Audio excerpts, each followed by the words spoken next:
Welcome to Relationship Mastery, a podcast for those who want to learn how to master the art of creating happy, healthy, and loving relationships.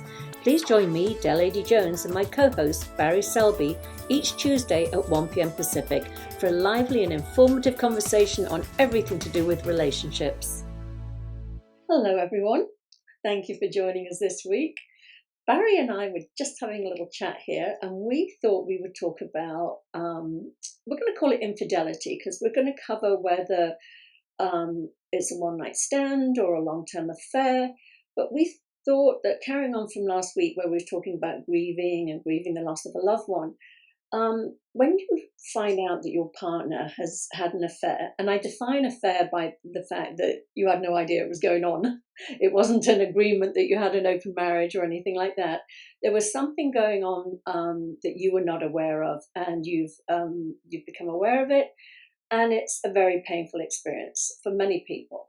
Not for everybody, but for many people it is. So I thought we would start off today. I certainly have experiences with affairs, but Barry, do you want to share first? Have you had any experience either having had an affair or been on the receiving end of an affair? The closest call I had, and yes, by the way, this is going to be an interesting topic for sure, especially as we're considering the idea that it's not about people who have open marriages or polyamory type things where they already are in a monogamous relationship and somebody in the relationship breaks that rule, so to speak. Exactly. So for myself, the closest I came to that was many years ago. I had a roommate that she and I were good friends. In fact, she and I and her boyfriend worked in the same company. And anytime that she and he went through a rough spot, she and I would get together. Mm-hmm. So it's kind of like when she wasn't seeing him, and I don't know if I reframed it this way, but I certainly held it where she wasn't actually with him at the time we were together, so I wasn't breaking any rules. But I was the other man in that sense. Okay, am I hearing a slight bit of doubt whether you got that right or wrong? In hindsight, I'm looking at it through a different lens. Yes, there is a part of it, because the thing is, because it happened a couple of times where they broke up, she and I had some fun together, then they get back together again and we would stop seeing each other. Yeah. And then it happened again later on. So it's almost like seasonal in a sense. So the fact it happened more than once, it was almost like, and at the time, I mean, I said it was a long time ago. I was I must have been in my mid-20s at the time. There was something that was fun because there was it's like being on vacation sort of thing, like escaping from reality for a moment. So I have a follow-up question. Did he ever find out about it? I don't believe so. Nothing ever happened between him and me about it, so I don't think he did. And looking back, it's just like, damn. So that's my own experience on that level, being in that sense. So yes, I have participated in an interesting way. Oh. How about you? Oh, how about me? Oh, I've got lots of them. No. So I'll take that in two parts. Have I been cheated on? I would actually say numerous times, I found out. The one that was the most devastating to me was in a long-term relationship, very long-term relationship, where when I found out about the affair at the end of that relation, or towards the end of that relationship, I realized that had been one of many over the course of all those years we were together. It wasn't just one time. And for me, that was devastating because it sort of made me feel, number one, stupid and not good enough. And which, I'll go into later about. It's never about us. But, right. But it just made me feel that incredibly long period of time was all a lie and nothing had been true about it. And that was particularly devastating for me. But having to fess up to my own part of having had an affair, when I was younger, very young, I did have an affair. It wasn't even an affair. It was like a couple of one-night stands. And what was so heartbreaking is the person I was with in the relationship with was truly the most beautiful man on earth. He was so lovely. And he absolutely did not deserve it. And I was just so damaged at the time that I don't know, I was just crazy. I can't even pinpoint what it was. It was with somebody that I would never have looked twice at. I was on location. I used to work on movies at the time. I was a costume designer, and it just happened. And I'm sure there were drugs and alcohol involved, um, in all honesty. But I was just, that's something, all these years later, I regret terribly, because I know I hurt somebody, and I know it had absolutely nothing to do with them. It was my own insecurities, my own, screwed upness, whatever you want to call it, that had me sort of act out in that way. So, but I do, as I say, it's my one big regret. If I could take that back, it's that. Mhm. So, yeah, it's an interesting one. I want to go back to that. It's never our fault, because some of us think, we immediately go into, excuse me, what was wrong with me? Wasn't I good enough? Why did they do that? And as I Right. said, just like I could recognize, I could not blame my boyfriend at the time at all. It was all me. So Mhm. I think that's important for people to hear, that if they have been cheated on, that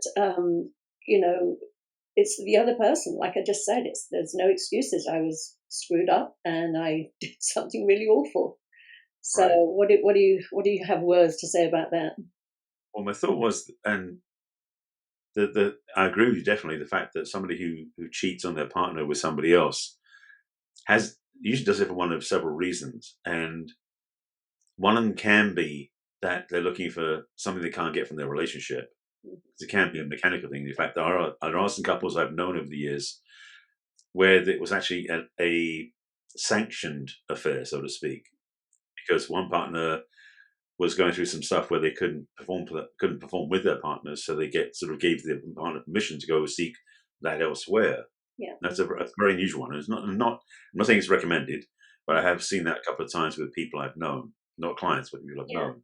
And I But the should thing is, jump in there, Barry, for a second. I don't yeah, even classify that as an affair, because it was with permission. I'm talking right. about when it's done behind somebody's back.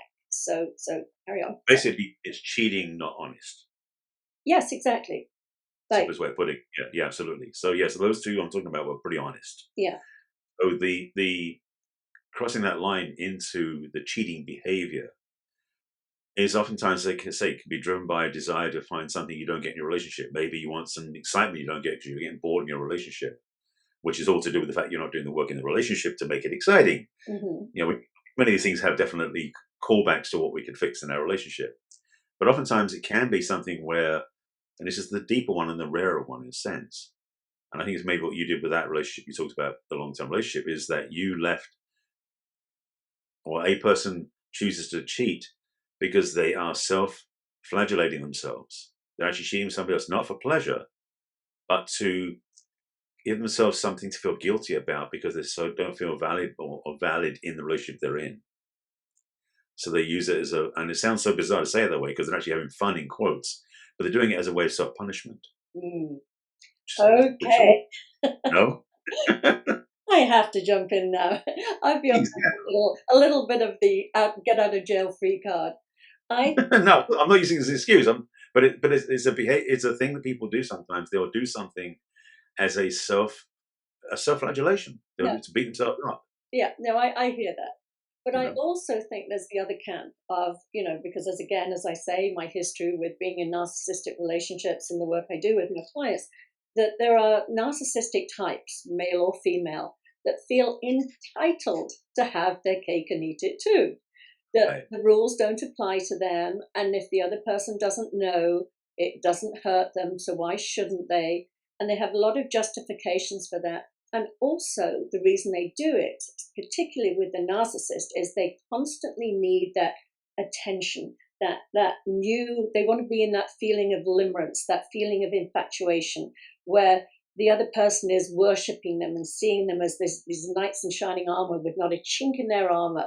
And Right. they need that. They need the newness to have that. So they constantly have a fresh supply on the side coming in constantly, so that they're getting their ego fed by that.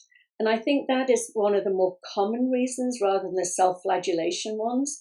Oh Um, yeah.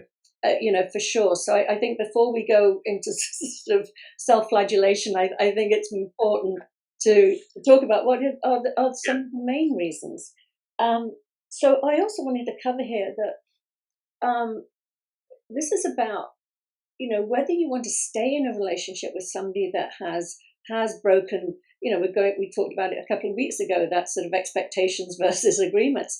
Now, if you have Right. an agreement that you are being, you're in a monogamous relationship and you're always going to be honest with each other, and you violate that agreement and you go off and either have a one night stand or affair.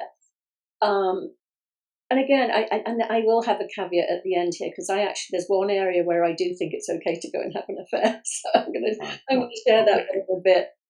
But I think that for people that want to stay together, I think it would be good to sort of acknowledge that for some people, a one night stand is more forgivable rather than a long term emotionally connected affair where their partner had not just a sexual desire for somebody else, but an emotional desire for somebody else.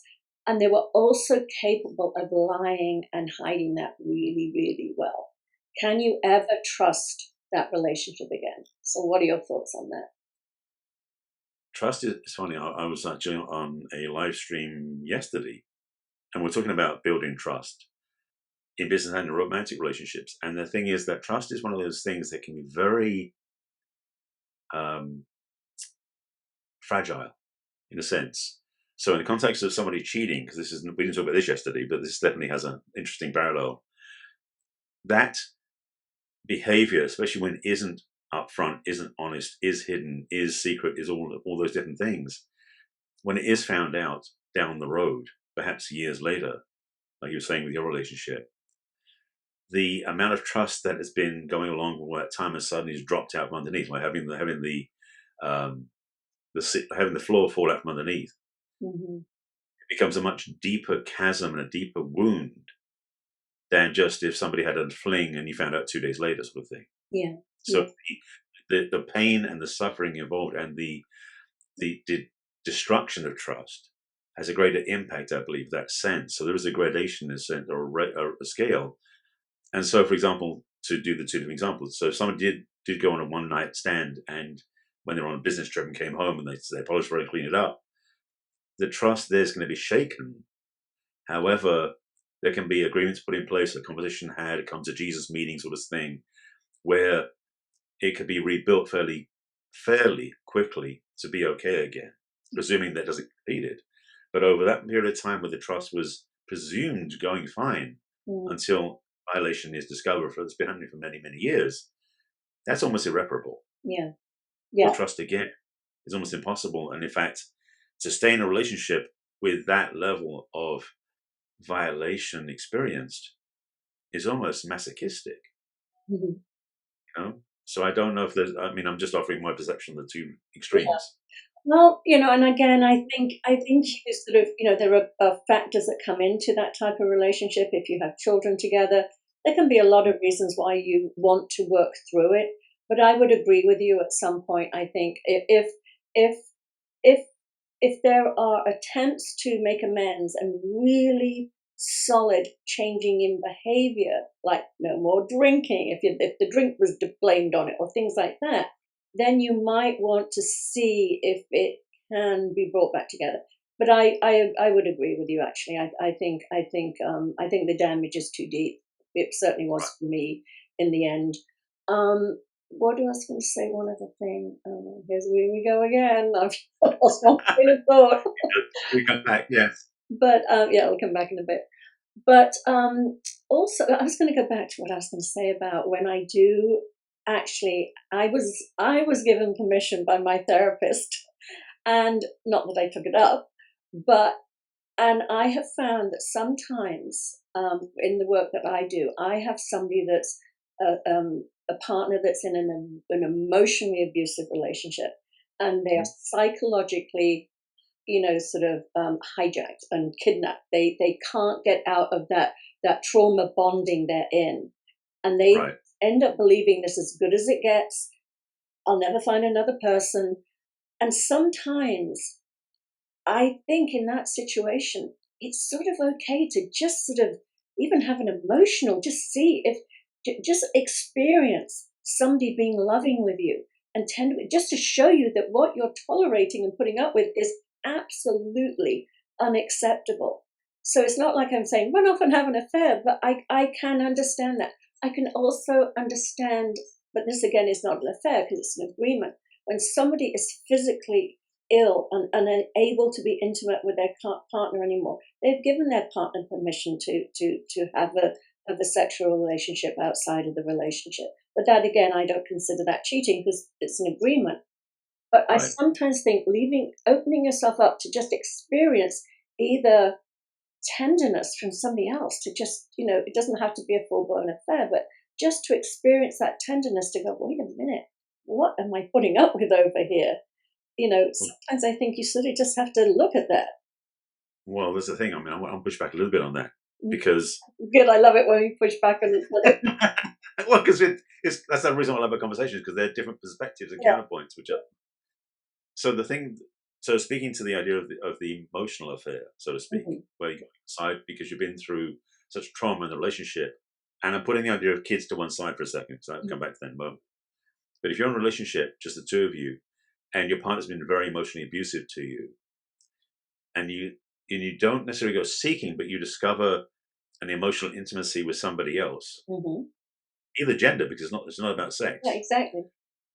The thing is, the next step after that is likely to be get the hell out of the relationship, because you realize you're worth more than what you've been putting up with in that relationship. Exactly. It doesn't necessarily mean you'll go back to the relationship the way it was, because you would no longer put up with it, because you've realized after a while you've been in the boiling water the whole time. It's time to get out of the pot. Exactly. That's what I'm talking about. It's the impetus to get out of the relationship.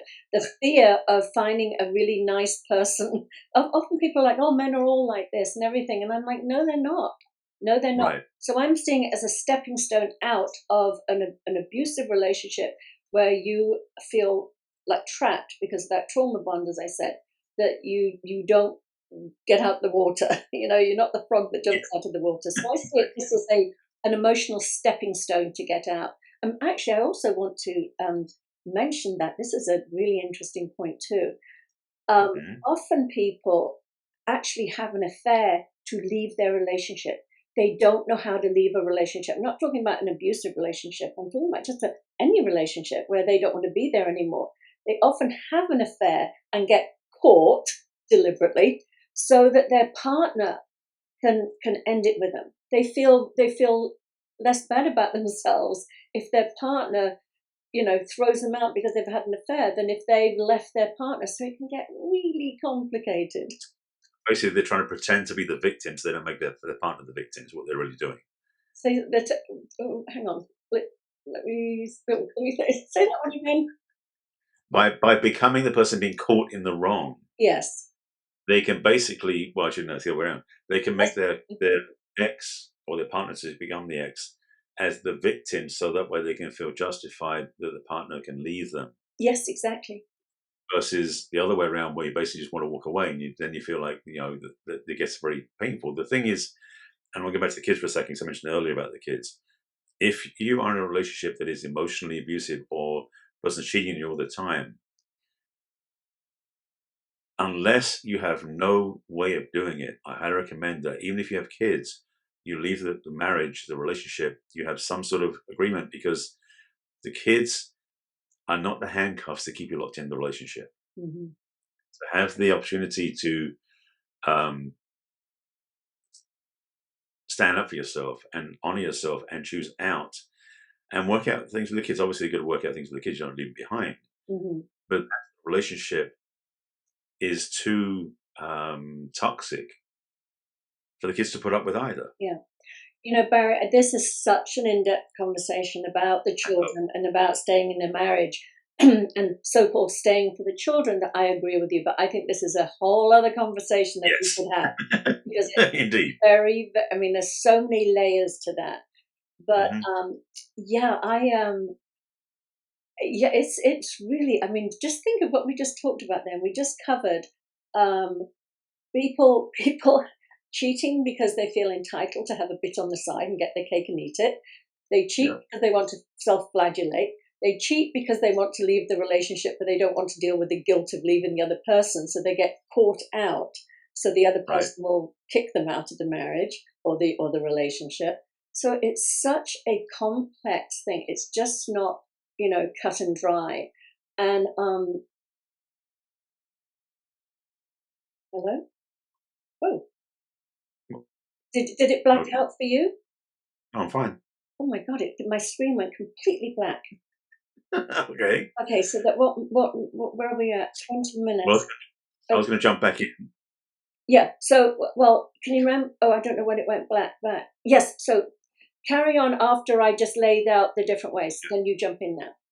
Well, the thing is that the topic, really the theme we're talking about, is healing from infidelity. Yes. So all of those things you talked about are examples of the infidelity, of the violation, and of the destruction of trust.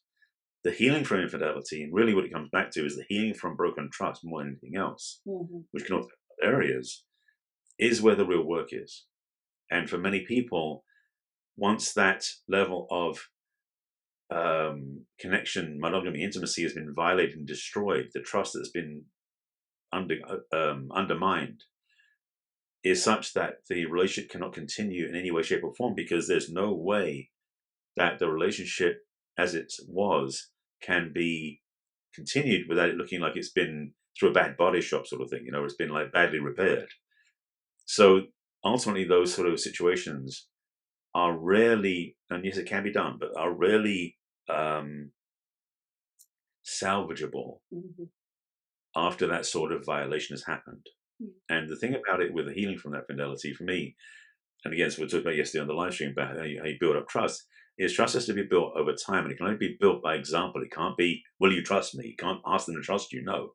You can only build trust again by demonstrating trustability to the other person. Yeah. If you're the one that you broke the trust.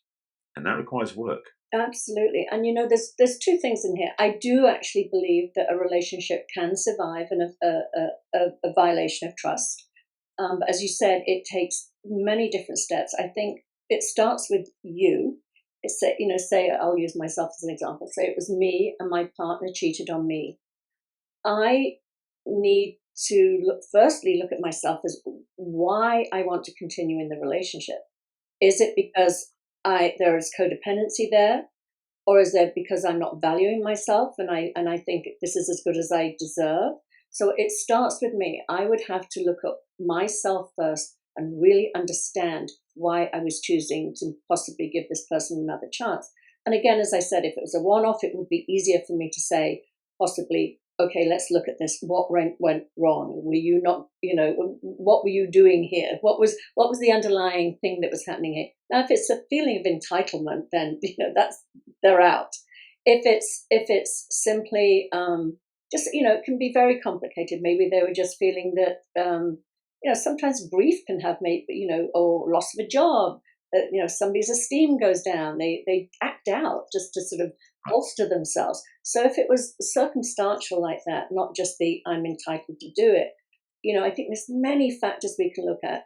The other one is, as I say, look at yourself and what you feel you deserve, and then also changes of behavior of the other person. There has to be commitments and a change in behavior, because just like you said, it's modeling the commitment. It's not words like I'll never do it again, trust me, blah blah blah. It's no. There has to be, like I said with my partner, they were like I'll never drink again. That's what led to it. And I was like, okay.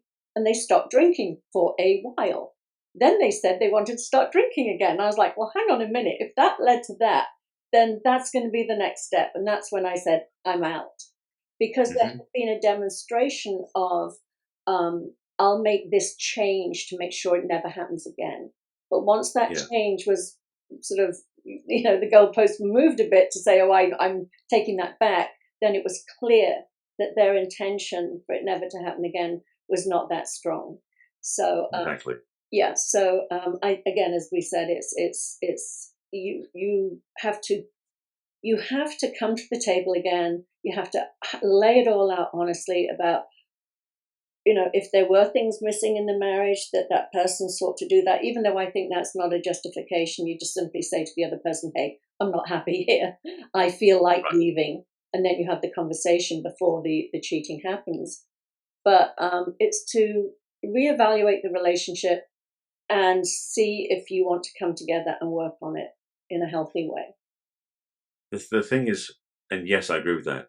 The thing is, on top of that, though, is because I've had this happen before, I've seen it a few times, where basically the person who was the victim of that, rather than leave them, say, "But I love them, I can't leave them." That sort of mindset. Now, the thing for me is when that happens, if you're in that position and you've been through that distress, and you think that love will heal all wounds and love will transform everything, I'm sorry to break it to you. The reality is that it doesn't do on its own.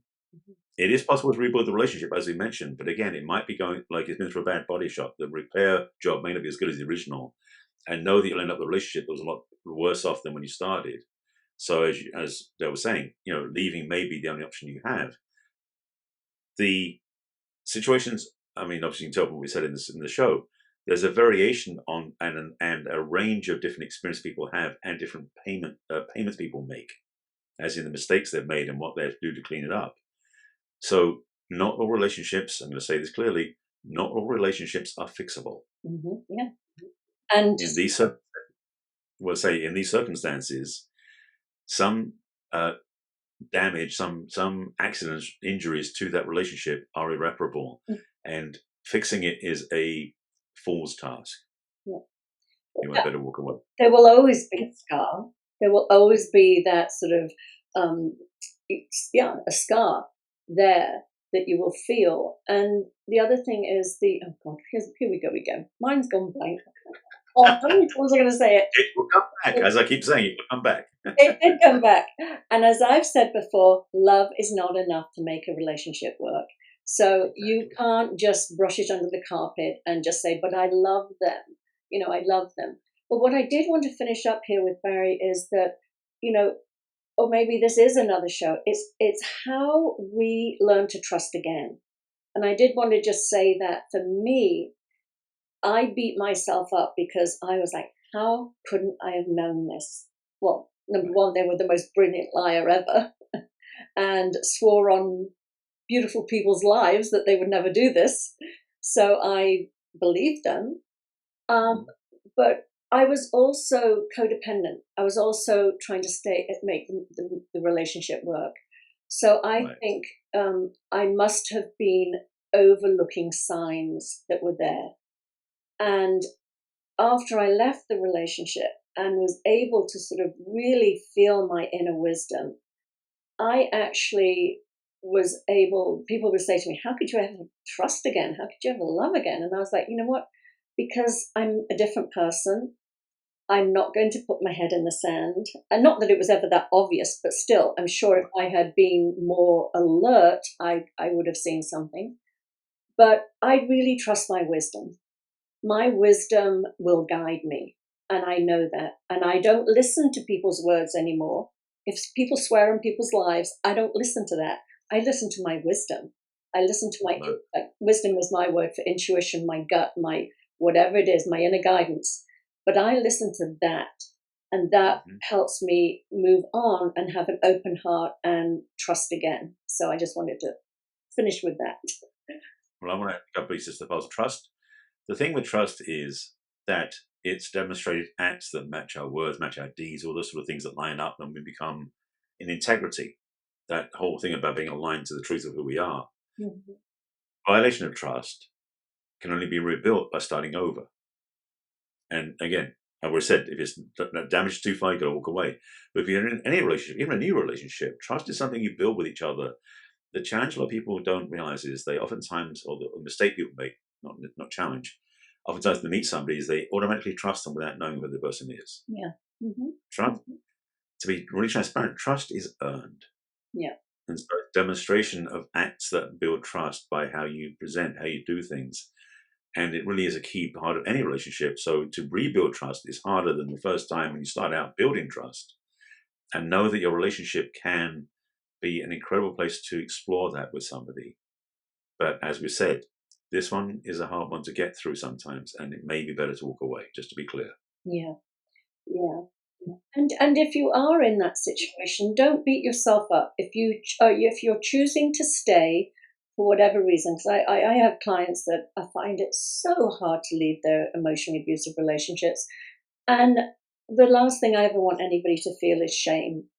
I Oh yeah. sometimes say, you know what? Sometimes it takes a second try, a third try, another look, or whatever, to be really, really clear that when you walk away, it is for good. Hmm. So please, anybody out there that's struggling in this situation and is working on their relationship, again, no shame. It's okay to keep trying, but please listen to your wisdom and know, as we said, to listen to the actions, Yeah. not the words.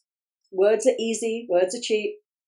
Especially Hmm. with narcissists, they know exactly how to hook you back in.